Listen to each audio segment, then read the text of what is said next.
Gjirokastra kujtoi shkrimtarin e madh të letërsisë shqipe Ismail Kadare.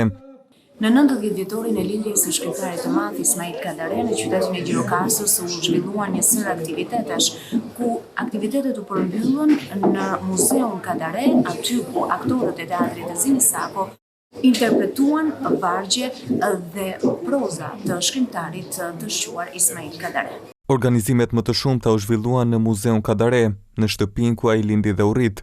Për dashamirësit e letrave, erdhi një ekspozit me botime të shkrimtarit, që tërhoqi vëmendjen edhe të shumë vizitorëve.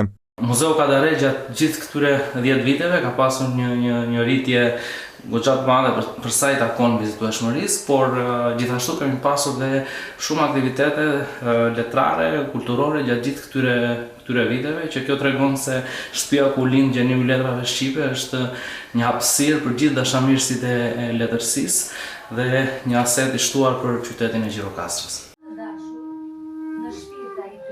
Nuk munguan as interpretime të veprës së Ismail Kadares. Synimi ishte ruajtja dhe përcjellja e këtyre veprave.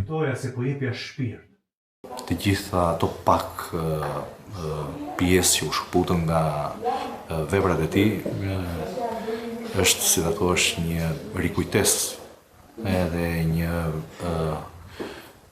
një reflektim që duhet kemi ndaj vlerave të çmuara, mesazheve që përcjell vepra e Ismail Kadares.